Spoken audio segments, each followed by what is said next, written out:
Hey everyone, in this Rockstar Minutes episode, we're going to share some of the best information that we've ever received from one of the best mentors that we've ever had. This is actually coming from probably hundreds and thousands of pages of notes over the years that we've taken from Dan Kennedy at different private consultations we've had with him, small mastermind groups, events, conferences over the years. He lives in Ohio, old gentleman, sometimes referred to as a grumpy old guy, but really insightful, really been kind of inspirational to us. And here's a small sampling of notes that I'm going to share with you from him. So let me switch over, and so this is some of our private notes that we've just kind of put into a brief little presentation, and it's some of our favorite stuff that really maybe impacted us. We'll see how this goes, and based on feedback, maybe we'll share more. That's a picture of Dan Kennedy. This picture is probably from maybe 10 years ago now. So Nick and I both definitely look younger in that picture, and there's good old Dan there. That's all the books that we've read from Dan Kennedy. There's more than this, but this is the ones that I could find. So we've read pretty much everything that he's been able to put out. And these are just his books, not his newsletters that we've been reading, I guess, for over 15 years now or something like that. So here's one of the first points that comes from some of the notes that we've taken from him. The power of self-determination. And we really like this one. Many people feel undeserving of prosperity and success, and when they begin achieving it, they turn self-destructive. Highly successful people believe and act as if success is their right. They expect it, they accept it. They take advantage of everything in front of them without remorse. And I think the reason this specific point hit home for me personally is that my own self-belief, I think for a long time, was that I didn't know if I was deserving of a level of success, or I didn't know if I was worthy of it. And I don't know where that comes from. I feel like my self-image was fairly strong, but there was still this thing in the back of my head that I was almost waiting for someone to appoint me worthy to achieve a certain level of success. So hearing this from Dan just kind of really opened my mind to trying to change my own mindset to say, yeah, like I am able to achieve success and I am worthy of achieving that success. Let me flip back over here. The next point, the power of viewing time as money. Everybody says time is money, but few handle time as if it were money. And this is the example that I kind of really appreciated. Permit an hour of day to be wasted. And if you wish to earn $500,000 a year, you're flushing $62,500 down the toilet. So this is the kind of stuff that really just makes me think on how much effort am I putting into each hour of the day, and am I spending the time that I need to achieve what I want to achieve? Choosing the right success model. Leapfrog theory. The quickest way to the top is not by fighting your way through the pack. The quickest way is to leapfrog over the pack. A quote from author Robert Ringer. Most people are ingrained with a ladder of success. They must struggle one rung at a time. Identifying trends and jumping in front of them is a leapfrog strategy that we were very grateful for and are very grateful for. So this is a point that for us has been really helpful. I think identifying trends, and it's something we still do today. What are the trends in the economy, in the marketplace that we can kind of step in the middle of that are going to just, we can ride, and it'll help our own personal success by stepping into those trends. And the leapfrog theory really kind of made sense to us that when you look around any industry, any niche, anyone working in any, type of endeavor, usually when you're starting out, people feel like someone needs to approve them to have the right experience or the right insights or the right, knowledge to be worthy of, maybe charging a certain fee or earning a certain commission or charging what they think their product or service is worth. And this point helped us realize that, if you're acting with principles and you're staying in that integrity and you have a lot of good information and you've accumulated a lot of good experience, you don't need some association or some governing body to make it okay for you to go out into the marketplace and charge what you feel like you need to charge for your products or services. So this leapfrog theory just really got us thinking in a different manner. Let me flip back. Here we go. Let's go to the next point. Everyday action. Inspiration to action is the most important ingredient to success in any human activity, and inspiration to action can be developed at will, not well. Must have put that down incorrectly. The biggest impediment, there we go, is firmly deciding to commit to one endeavor. You may call inspiration to action a combination of initiative, self-motivation, and self-discipline. It means getting into action and following through on what you start. So that middle point there is really important to us. And I'll repeat it. It's the biggest impediment is firmly deciding to commit to one endeavor. Something that I didn't do, in my 20s and maybe even my early 30s. I was like trading stocks and doing stock options. At the time Nick and I were already doing real estate. I was starting websites to do online sales, and we were all over the place. When we finally decided to put a stake in the ground and commit to real estate as a full-time effort, our world changed, our finances changed, what we were able to accomplish in quick orders of time changed.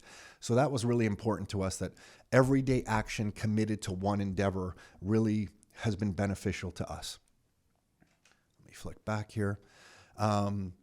This is why so many people are unable to make the transition from employee to entrepreneur. They require bosses, supervisors, deadlines imposed by others, peer pressure, a structured environment, even the threat of job loss to inspire them to action. So when turned loose to manage themselves, they fail. The individual who can inspire himself to action each morning and as needed has an enormous advantage in business life. Successful people develop the ability to stir themselves to action at will, while others wait for external motivation. If this sounds basic, then the next time you go into any group of peers, ask them how many can produce a written to-do list for any given day for the previous week, a written list of long, medium, and short-term goals, an idea book of any kind, loose notes on goals, absolutely anything at all. And I've found this to be absolutely true. Most people are just entering every day with really no organized plan, no to-do list, no structure in their calendar. So if you're able to just maintain a basic to-do list on what you need to achieve every single day, and if you rewrite that list out every day, you're just so far ahead of the back. It's incredible. So that's, I'm just reflecting here for a second. I was just talking to my son about making sure he does that, especially when he's feeling a little bit of overwhelm. Mentioning this more to my daughter as well, that, carrying a list of things to do around every day is really important. And then as you get better at that, you can prioritize that list. So the things that are really going to move you to your goals are always at the top of the list. So you don't waste your day doing the small, unimportant items on that to-do list, which we all want to do so that we can cross it off, and that you're focused on the big items, often the items that you don't want to do and that you push off. So there are strategies to a to-do list that maybe we'll talk about at another time. Immunity to criticism and self-doubt. Secret, immunity to criticism and self-doubt. This is from a book called Psycho-Cybernetics by the author Dr. Maxwell Maltz. The single message to extract from Maltz is that maximum accomplishment is linked to immunity to others' criticism as well as to your own self-doubt. Observations of highly successful and happy people in many endeavors is that they are able to easily shrug off criticism like water off a duck's back. For example, quality versus quantity of content for entrepreneurs. And the reason I'm using this example is that, a lot of people will hesitate putting out content like that we're doing right now. They will say the camera angle's not right, the lighting's not right, the presentation's not right, something's, not good enough. And, what I would share around anything that you're doing in any business endeavor is that your opinion on the quality of whatever it is that you're doing is very subjective. Sometimes we'll share this kind of idea that if you're hesitant to to do something because you don't think you're an expert in that area, I'll always ask people, like, how do you rank yourself on 0 to 10 on that subject matter? And if they say, well, I'm a 6, so I feel like I really can't be the authority on that subject matter because there's other people who know a lot more than me, and I'm only a 6 out of 10. But if you're a 6 out of 10, everyone from 0 to 5, and can add a lot of value to those people. You know more than them in that subject matter. So from everyone from 0 to 5 in that subject matter, if you're ranking yourself a 6 out of 10, you have a lot to offer those people. And sometimes the person who's a 9 or 10 out of 10 in a certain subject matter is talking at a different level or talking with different nuances on the subject, that the people who are just starting out in that area, who are a 1 or 2 in that subject matter, really can't comprehend the person who is talking at the level of 9 and 10 in that subject matter. So you being a 6 can be much more valuable to them. So I guess the message is that the quality of the content or the quality of what you're doing is very subjective, whereas the quantity is not subjective. The quantity of what you're putting out into the world is very objective. You're either doing it or you're not doing it. So, you have to have a certain immunity to criticism, so you don't criticize yourself and you don't let others affect you in the way they're commenting on you, and focus on the quantity that you're putting out. As long as you think it's valuable and you're giving your best and you're doing it with the proper intent, the quantity is very objective. You're either doing it every day and sharing and working in your field, or you're not. Let me switch back. Visualize the person you want to become. The majority of goal setting focuses on things to get, not the person to become. And I got kind of trapped in this for a long time. By focusing on the personal traits requisite for your other goals, you automatically achieve your goals. And this might sound a little airy-fairy, but I think it's really important that, I once started a business where I wasn't the person ready to take that business to the next level. It ended up being a public company, took a very similar idea and turned it into $1 billion business.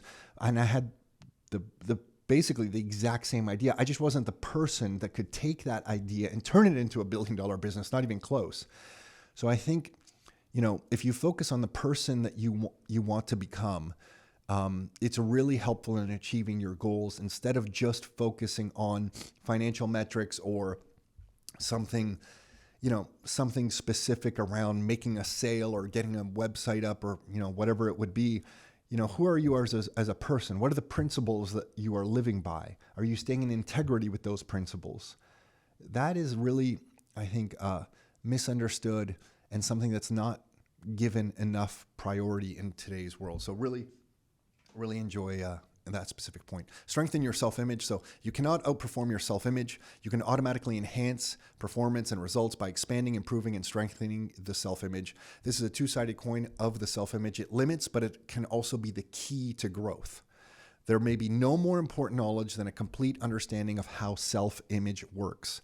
And if you have any challenges in this area, Dr. Maxwell Maltz, the author of Psycho-Cybernetics, really has a great book on this subject. Separate mistakes from self-image. But the way that people box themselves in is by internalizing their mistakes and dwelling on them to such a degree that they cannot separate their personality and character from mistakes.